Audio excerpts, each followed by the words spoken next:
If you're into espresso and you're not using one of these, then you're seriously missing out. But not all WDT tools are made equal, and there is a bit of a learning curve. So today, let's look at what WDT is, how to do it properly, and when you should consider dropping over $200 on something like this.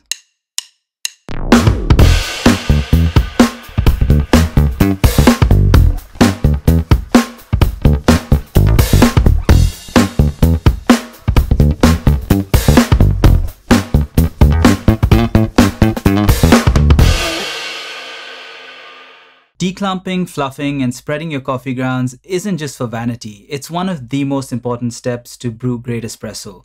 We've seen several different distribution tools like the OCD, wedges, and many others emerge over the last few years, but only one has really stood out. The Weiss distribution technique, where you basically use a needle to break up any clumps, has widely been accepted as the mother of all distribution methods, and rightfully so, but it has one major problem. And a lot of companies are working really hard to try and solve this. So let's take a closer look at one of the most promising products in this space, the AutoComb. And yes, we'll talk about how it compares to the Moonraker by Weber Workshops. Before we get started, this product was sent to us by Barista Hustle. No money exchanged hands. They had no say in what we put in this video, and they don't get to watch it before any of you do. A huge thanks to Benki Brewing Tools for being big supporters of this channel and helping with all of the logistics. If you're in India and you're looking to buy any coffee gear, then use the link in the description below to get 5% off anything you buy over 2,000 rupees. At first glance, the AutoComb looks a tad flimsy, but pick it up and you quickly realize that it's got decent heft and everything feels very well constructed. The main frame and most of the key components are aluminium, with the rest being plastic. The black plastic parts, mainly the stand/portafilter lock, is made from impact-resistant ABS and should be able to handle being knocked around. There are a couple of sections that look quite thin, so only time will tell how they hold up. The bearings are fully sealed and lubed, which is great. The slider is acetyl plastic, which is a good material choice as it's very rigid and has low surface friction, both of which should help it last a long time. I really do wish it was black though. This stark white draws a lot of attention to itself, and it's the only part of this product that looks a little cheap. Lastly, it comes with 12 0.25 mm needles that are mounted onto this rather interesting looking frame.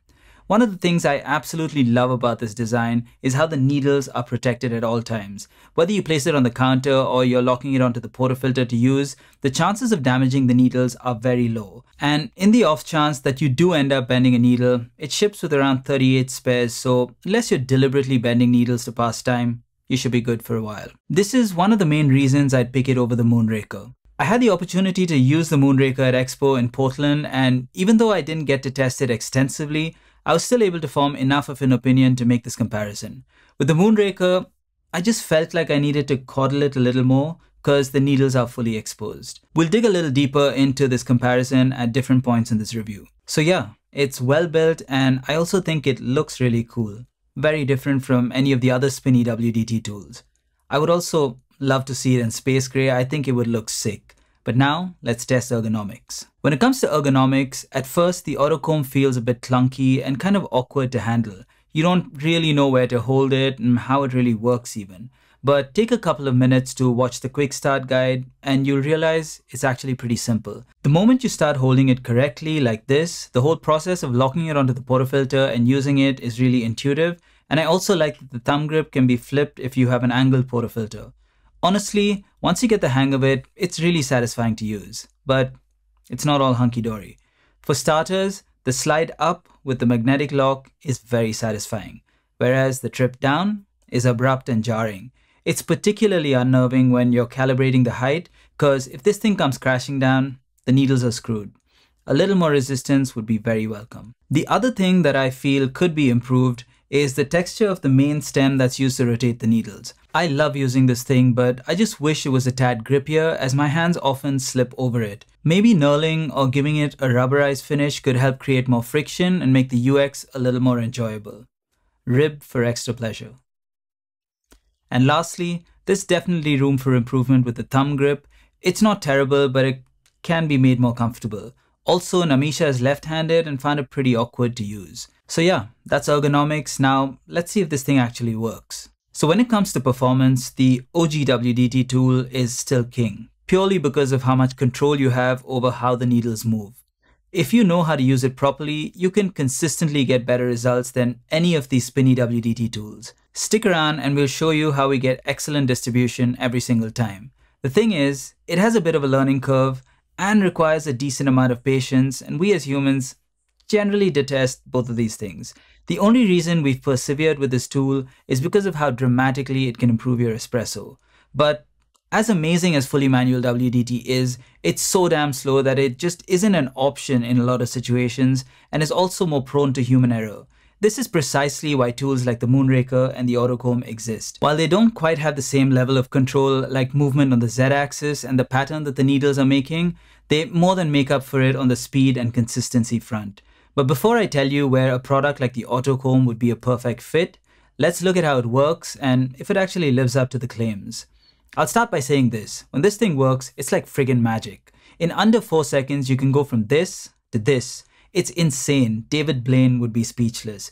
But it doesn't always work this well, and I'll get to that in a second. This cool looking pattern arranges the needles for good coverage across the basket, and it's fully height adjustable unlike most of the competition, allowing you to set it up perfectly for your basket depth. Also, the fact that the stem is thin means you get around 3 full rotations of the needles with a single stroke.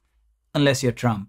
And this also gives the needles more momentum to do their job. Now, I know a lot of you are concerned about radial channels as these needles move along a fixed path as opposed to the ones in the Moonraker, but in my testing, this has not been an issue. My theory is that it almost works like the Swerk's torture tool, which intentionally creates several equally spaced channels to promote even flow.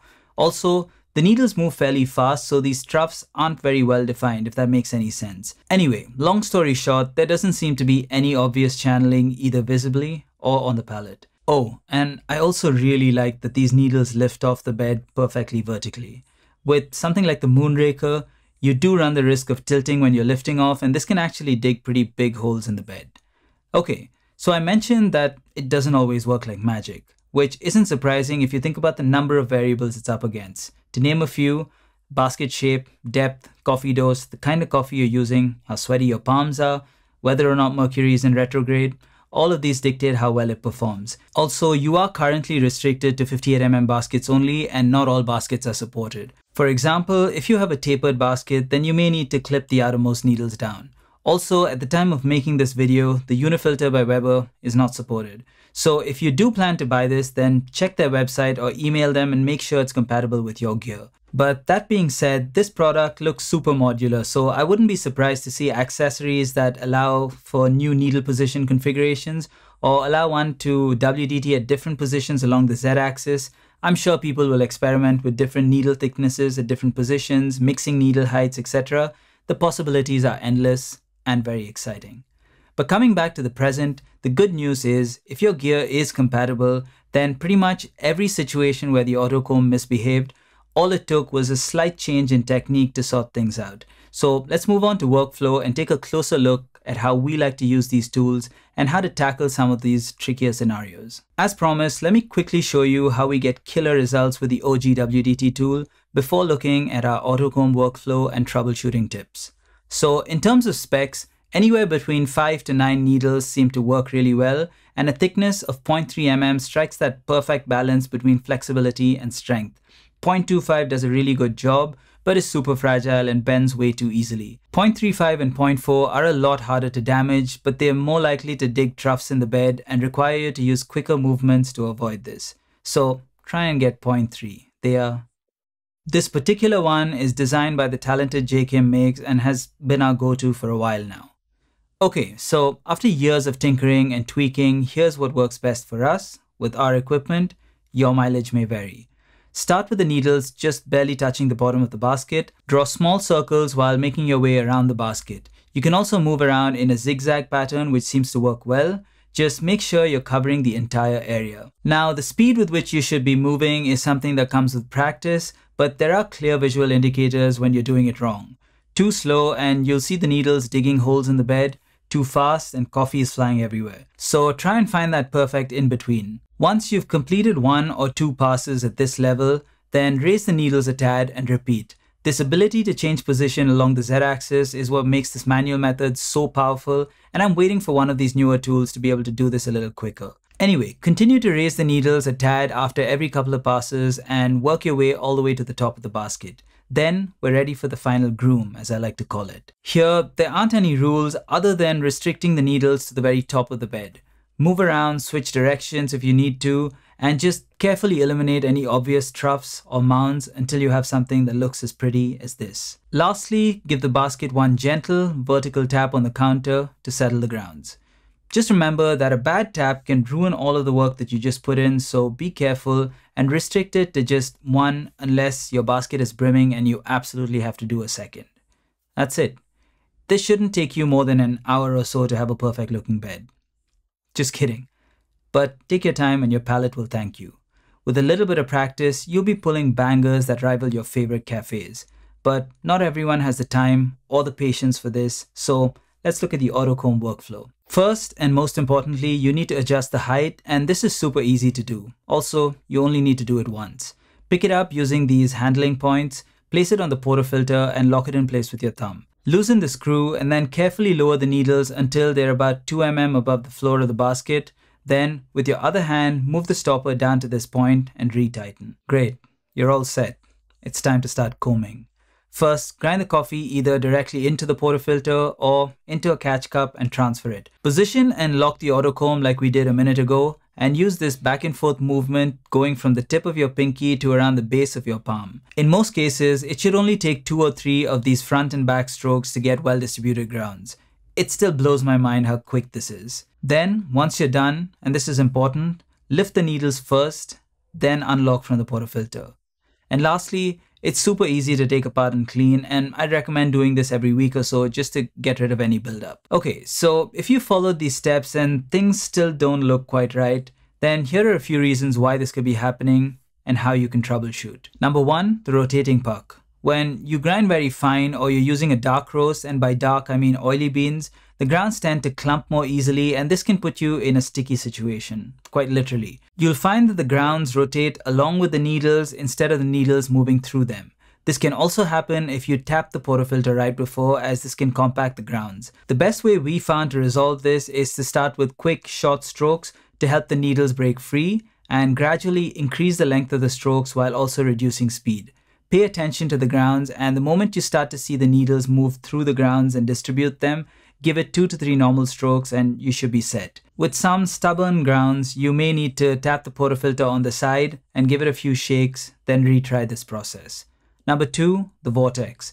This is when the bed ends up cone-shaped instead of flat. This is usually because you've spun too fast. Here again, you can give the portafilter a couple of side taps, a quick shake, and then retry at a slightly slower pace and you should be good. Number 3, channeling. If the grounds in your basket look pristine, but you still see and taste very obvious channeling like this, then you've likely stopped too soon.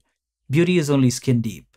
In this case, just give the grounds a few extra strokes the next time to fix this problem. Number 4, hopelessness. If nothing is working and your bed is a hot mess, then chances are you've overdosed. And like with most things in life, that's never a good idea. Depending on the coffee and the roast level, the volume that the grounds occupy can vary dramatically. The times we struggle the most are when the basket is too full. In this case, I would either recommend moving to a larger basket or lowering the dose. This will prevent the top of the bed from being too close to the base of the needles, where they have the lowest flexibility and are much more prone to digging holes in the bed and scattering the grounds instead of actually distributing them. So yeah, hopefully that helps you get the most out of your WDT tool. But now on to the most important question: who is the AutoComb for? Okay, so if you're still wondering why on earth someone would spend over $200 on a tool that doesn't do as good of a job distributing as your $10 one does, then here are 3 solid reasons why. Number 1, you want to use it in a commercial environment. And this is the most obvious one. If you run a cafe that's even moderately busy, then you just can't afford to faff with this. Firstly, time equals money, and secondly, your baristas would have RSI within a week, if not sooner. The AutoComb does a way better job than any of the OCD or wedge style distributors, so if you run a cafe, then this is just a no-brainer in my opinion. And like I mentioned earlier, the speed, the height adjustment, and the fact that the needles are protected makes it far better suited for a busy cafe than the Moonraker. Number 2, competition. Anthony Douglas used the AutoComb and won the 2022 World Barista Championship. When we're talking about speed and consistency, this thing is pretty hard to beat. So if you're competing and you want the best distribution to speed ratio, then I don't think there's another tool that quite compares. Number 3, at home. If you're someone who just can't be asked to sit and faff with manual WDT, then you'll definitely appreciate using one of these newer tools at home. In this scenario, it is a close contest between the Moonraker and the AutoComb. Now, there are cheaper versions from companies like Normco. I haven't tried any of them yet, so no comment. But if you're willing to drop over $200 on a WDT tool for your home coffee bar, then the Moonraker just looks and feels a little more special. And theoretically should do a slightly better job at distributing because of the planetary gear movement. Theoretically being the keyword there, because I haven't tested it yet. Jeez, this was supposed to be a short video. But if you've made it this far, then comment, I needle help, because you're crazy in the best possible way. Thank you for spending over 15 minutes listening to me ramble on about a distribution tool. But now I'd love to hear from you. Do you WDT? Do you own one of these new fancy tools? And what has your experience been? Let me know in the comments below. And as always, thank you so much for watching, and distribute ARAMSE. Unless you're using the AutoComb.